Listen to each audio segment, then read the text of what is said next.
So our second reader, we're going to be hearing from Phil Hewitt. Phil is the same kind of Texan that Sam Houston and Davy Crockett were, from Tennessee. Good luck. He grew up in Memphis. He actually met Elvis and came to Austin to complete a PhD in history. A year later, he took a summer job at the Institute of Texan Cultures, the state's exhibit at Hemisphere. He is a teacher, former magazine owner, museum consultant, and a former truck driver. Phil is currently working on the second and third book in the series, The Head in the Laundromat and Santa Elena Floater, Confederate Gold and Carlotta Silver. He lives in Austin where he gardens poorly, fishes, avid but mostly inept, and kayaks when he can get the time. And he has recently taken up learning to play the piano.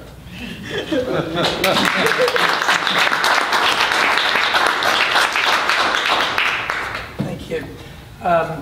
Thank you very much. Thank all of you for coming tonight. It's kind of neat to have this many people here. I want to particularly thank Ernie Woods and Becky for Ernie helping getting this, introducing me to Becky, and then her introducing and them agreeing to do it. I started. I think I was looking in the Cedar Chest about a week or two ago. I hadn't had it open in, I don't know, 12, 14 years or something. And I started writing. I found a scrapbook that I had done. My mother had done it, actually, I guess. And I was writing sort of really rudimentary little story thingies by the time I was 6 or 7. I was a sickly kid, and so I learned to read early, and then was encouraged to write because they didn't want me out running around in the field doing other kinds of things. So, and then I got into the history business and I've written all kinds of nonfiction stuff, and I really enjoy reading fiction, mainly mysteries and thrillers. And at one point, I don't know how long ago this was, I thought, man, this is really schlock. I can write better than this, which means, all right, so somebody, my wife said, so why don't you? Which was probably not the best thing for her to say. So I did. This book is the first of a series that is projected to be 5. I think I'll be tired of the character and tired of writing it by then. We can talk about how I did all that stuff later. Have any of you been to Mariscal Canyon? It's a real place. Some of you probably have. You know, when you're looking at the weather map of Texas, and on the far left is El Paso, and then the big bend of the Rio Grande. Mariscal Canyon is at the bottom end, the very bottom end. It's the middle canyon in the national park, Big Bend National Park. And so the book is titled The Mariscal Canyon Dead, a Lee Phillips thriller. Just a word about Lee Phillips. He was an actual real person, and he was my uncle. He was born in 1910 and died the next day. His full name was Harry Lee Phillips. He was my grandmother's and my grandparents' oldest child. I thought, well, kind of in honor of him, I'll name the character, using that name. So I've got 2 sections here, 2 pieces of the book that I'll read. And the first one is chapter 1, The Mariscal Canyon Dead, from whence the title. 5 bodies lay sprawled in the chalk dust around a campfire circle, in those awkward, vaguely obscene positions the suddenly dead assume. Dried blood splattered everywhere. The desert dust and the walls of the little side canyon were peppered with blood. The turkey vultures didn't even move when I rounded the canyon wall. Bits of flesh hung from more than 20 beaks they had no interest in sharing. Beat it, scram, go didn't work. I fired 5 rounds from the 45 auto that I carried. I nailed 3 of them that were snacking on the good stuff. Eyeballs, cheek meat, forearms, fingers, and hands. Life is tough even for vultures in this rough high desert, South Big Bend country. And there was enough protein in this small box canyon for several days fine dining. Must be losing my touch though. Time was when I'd have got at least 4. The horses, Pepper, my small white Mustang gelding with black specks, and Star, my brown mare pack horse, didn't want anything to do with all that blood and all those strange smells. Neither did Rusty, my Irish setter colored red German shepherd herring dog. I reloaded the .45 and pulled the binoculars and digital camera out of their pack on Star. Okay, Rusty, what do you think? I'm going to go see what we have here. You stay. He was the one that actually found them. Well, maybe heard them first. For 2 days he'd been a pain. He kept nudging Pepper's front legs and finally stood in the way, facing me in that if you're going to go anywhere, you got to go through me stance that shepherds are known for. He saw it as his job to be between me and whatever else was out there. The horses and whatever was, he even growled loud enough for me to hear. I never heard him. I never heard them, the vultures, but then I don't hear much anyway. That's what Bussy is paid to do. Before trampling through the site, I shot some frames with the Digicam, panorama shots, as well as some close-ups of the camp using the short telephoto. Stuff to set the scene for when I had to explain all this stuff to the state cops, border patrol, or park police. Maybe somebody could make sense of this later. I've seen a few dead people, mostly from car accidents, but walking into the camp still seemed like a violation of these men. Not that it mattered much now. It's weird, Rusty. These guys had no camping gear, no guns, no packs, no nothing. They're just 5 dead guys with multiple gunshot wounds. It was like they dropped out of the sky. 4 of them were in uniform. One wore the distinctive U.S. Border Patrol patch. One was Policia de la Frontera, the Mexican counterpart of the Border Patrol. Another was a National Park Ranger, at least that's what his shoulder patch said. The 4th body in uniform wore the insignia and garb of a Texas Parks and Wildlife Management agent. All of them had multiple gunshot wounds, lots of holes, lots of blood. Ammunition brass was scattered everywhere. There must have been 200 cartridge casing on the ground. From my days of competitive team shooting, it looked like these were 7.62 by 39, the most popular ammo in the world, AK-47 style. Rummaging through the saddle, the pack saddle yielded a possibility. I've decided to take fingerprints, or the character has decided to take fingerprints. Rummaging through the pack saddle yielded a possibility. My leather-bound King James Bible. I always liked the literary, poetic, and lyrical qualities of the King James Version. It just sounds right. This is how God ought to talk. Another pleasant surprise. At the bottom of the saddlebag was a throwaway 35mm camera with 36 available frames. I brought it, the Bible, and my Army surplus World War II government-issued canteen back to the site. Using the King James Version as the blotter, my bandana moistened the canteen water and dead guy's blood. I did what I hoped was a credible job of taking fingerprints. I chose Exodus as the place to record them. It seemed appropriate at the time. Dipping the wet bandana in blood and wiping the mixture on a finger and rolling the digit like I've seen in the movies. I hoped that would do the trick. Rusty didn't seem to care. By this time it was hot, even though it was October. It was time to go.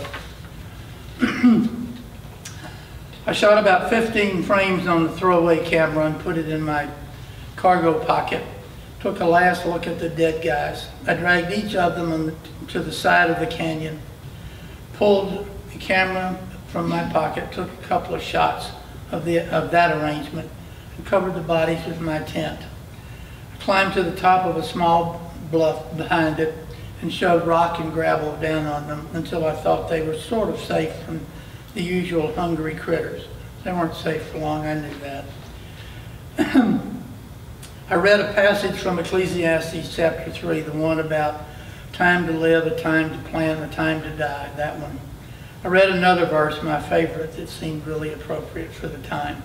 John 8:32. You shall know the truth, and the truth shall make you free.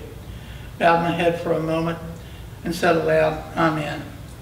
So between then, that's the beginning of it, between then and what the chapter I'm going to read you now, there is a variety of adventures, etc., including a gunfight at the place called Los Alamos, which is a real place in Big Bend Ranch State Park. My novel depicts it as a lot nicer place than it actually really is. It's my book. And this is a chapter called Return. Lee has a wife whose name is Lisa DeMarco, and she does not join him on these solitary jaunts around Big Bend riding horses and things, or she's not joined him on a regular basis at Big Bend Ranch State Park, where he is the very first writer in residence. It's a project that I was hoping the park would do when I was working for Parks and Wildlife, and they were stupid enough not to do it, but that's neither here nor there. So anyway, the house is shot up, and they moved to Castellon, which is really, it's a little town right outside, a little general store and a few houses right outside of the entrance of the exit of Santa Elena Canyon when it comes into the plains. And in the background you can see Mulear Peaks. So this is a chapter called Return. Rusty, stop licking my face. But he licked and then he pulled, and finally I sat up in bed. Lisa was already gone. It was almost daylight. Rusty pulled and pushed and pulled and corralled and herded me to the back porch. A little packing crate table held a pot of coffee and 2 cups. And next to it, oh my, Lisa lying cocooned in a buffalo robe, in and on a buffalo robe, and the porch facing mule ears. She flipped back the robe, and all she wore was my battered black Stetson, and only my black Stetson, strategically placed. Well, cowboy, forgot what to do with this? And she fanned the hat. I said, the coffee or the hat? Both. Come on in before everything gets smaller. And I did, and well, we both did. With both of us naked in the 40-degree dawn, the buffalo skin robe Lisa was sprawled on and in sure felt good wrapped around 2 people who enjoyed rubbing their bodies together. We made love, then watched the sun rise over mule ear and sip coffee out of only slightly cracked mugs. I fell back to sleep. It was 10 when I woke up. Lisa was gone, so was the hat. I pulled on jeans, a flannel shirt, found her sitting on the front porch reading. I enjoyed the wake up. If every American man and woman woke up like that every morning, this would be a much more mellow country to live in. You said you wanted to know what I found at Mariscal, but only when I was better. I am. Come inside and I'll show you. Some of these photographs are pretty gruesome. Stop when you want. So he shows her the photographs, and then she says, okay, so what does this all mean anyway? Which is a really good question. So it started, of course, with finding the 5 dead guys. And then I said, so now we're involved in something really big, a new world mystery that is at least 500 years old. And I think it has something to do with these guys trying to kill me at Los Alamos. I don't get it, she said. So I laid it out.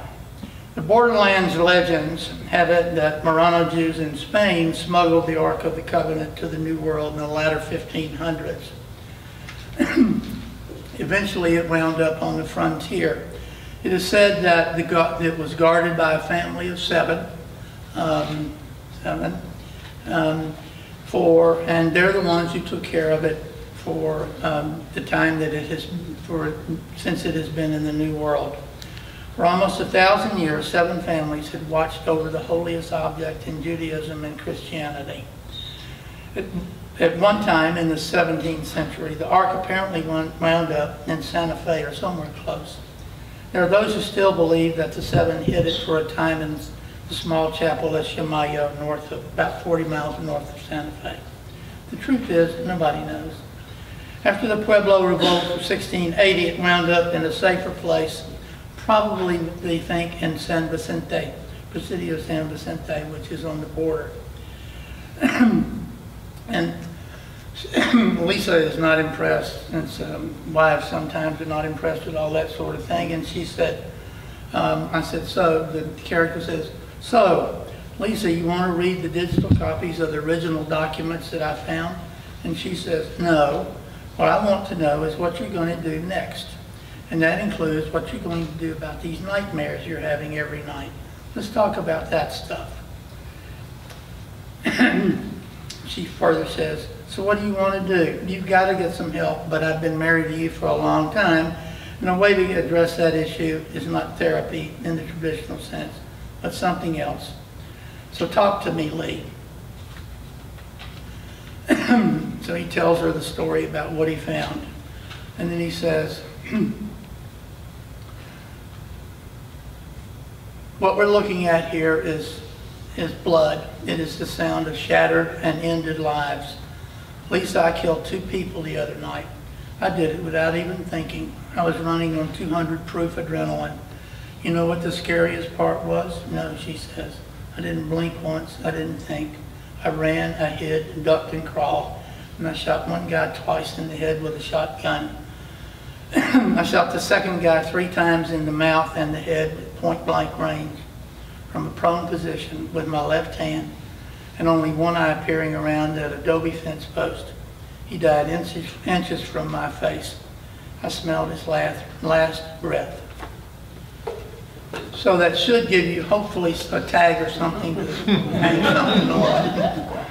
So the character is, these books are intended to have a short duration period. At least the first 2 are. The third one is a different kind of book. So does anybody have any questions they'd like to ask? Yeah. From what you read there and the location, it seems you use your knowledge of history and topography in Texas as settings for your novel that you're real familiar with. Yeah, the geology is correct in the book, and it will be in the other books as well. And in Castellon, if you look east, you can see Mulier's Peaks, sticking over the horizon. And if you look sort of southeast, southwestish, you can see the mouth of Santa Elena Canyon. I've traveled out there a lot, and both in the national park and the state park. And so the geology is good. The history is, is good. The fiction is mine, is made up. So. It's good. I want to ask you, did you have books, nonfiction books? I've written a lot of nonfiction. And the other day, it's funny, I Googled myself, something I had not done. And one of the things, I've purposely not done it forever. And one of the things listed is my dissertation, which was written on the immigration of Czechs to Texas. Pardon? Who did Texas? The immigration of Czechs, C-Z-E-C-H-S. Oh, you mean, right. Yeah, not the C-H-E-C-K-S. There's probably a lot of that going on too. And then I've written a lot of things about Texas history. I've never taken a course in Texas history. You don't have to do that if you come here as a graduate student. Well, hallelujah. My real question was, what was it like writing fiction this time? It was really fun. And one of the questions that people ask is, so how do you get into the mode of writing the story, right? And so I have a small office, and my laptop is there, and I compose on the screen, and try to write about 3 hours. This book, the first part of it, I wrote in 2006. I was at a training session for Parks and Wildlife, and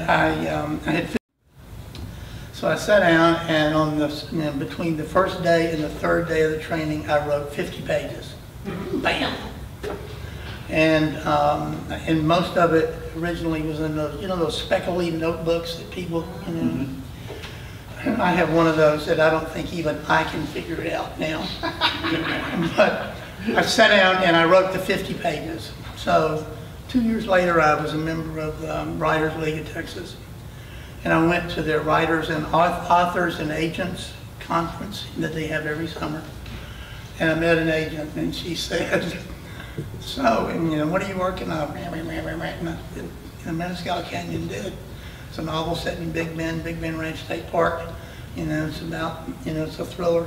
And she said, oh, did you bring a manuscript with you? And I said, well, it needs just a little bit more polishing. So that was July, early July. And I went home and then I worked three hours a night until I finished it in October. Wow. And I sent it to her. She lived in Sag Harbor, New York, and she didn't have a clue about Big Bend, and she turned it down. So. One more question. I have the Yeah, fiction sure. writers. I have the fiction writer's question. How easy was it to find an ending? On this one, well, let me tell you this. I have the ending of the second book already done, and it's 2/3 of the way finished. So I know where it's going. Right. This one was harder to do because there were a lot of surprise things near the end. In the last 40 pages, there were some twists and turns and setbacks and on and on and on. But I kind of knew where I wanted to leave it. It was just a matter of creating the prose, really. And it turned out, that was pretty good. I wrote most of this book. I used to drink a lot, and I wrote most of this book. I'd sit down with one glass of wine, and I was really good at one glass of wine, and then I was really pretty good at two. And then, because you're always looking for that edge, some of you have been there, and you're looking for that edge, and then you take the third one, and it's like, and you read it the next day, it's like, my God, this is really yuck. So the way I do, though, is when I write, I go into the room, and shut the door, turn on the computer, and I look at the last 2 pages. And for the longest time, I was editing and rewriting as I went. It's a fool's errand for me. It didn't work. So, I looked at the last 2 pages so I knew where I was supposedly going, look at my speckly notebook, and then start writing. And I could usually write 3 hours. And now, I don't write quite that long because it really is, writing is, if writing was easy, and some of you have written books, right? If it was easy, if it was really easy, everybody'd be doing it. Because it isn't. It's hard. It's hard work. It's really hard work. It burns your brain out over the end. So yeah. What was your inspiration for bringing in the Middle Eastern history and all that stuff? Yeah, that's a great question. Texas? Thank you. I did, when I was working for the Institute of Texan Cultures, I did one of the ethnic groups I wrote on was the Jewish Texans, and there were a lot of stories about early Jews on the Texas frontier and the northern Mexico frontier, Nueva España, and then every once in a while somebody would say something about the Ark, and so, but mainly those stories were, and those are true. There were Jews on the frontier, the northern Spain frontier.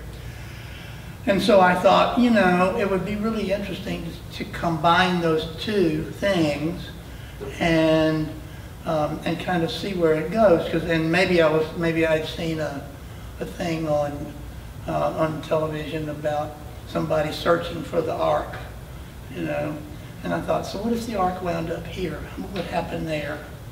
So, and so that's kind of, it's kind of where it went. It was kind of neat that way.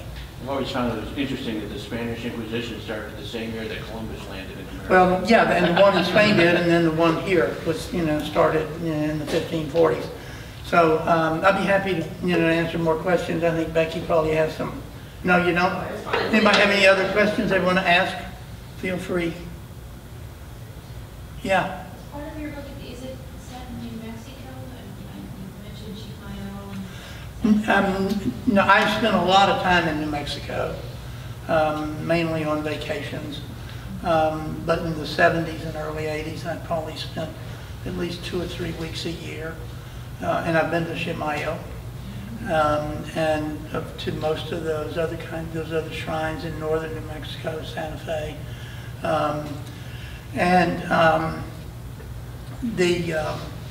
In terms of this book, it made good sense for the arc to wind up in Santa Fe. It was the largest city in the area, the only city in the area. And then when the Pueblo Revolt started in 1680, it was a good thing to get it going.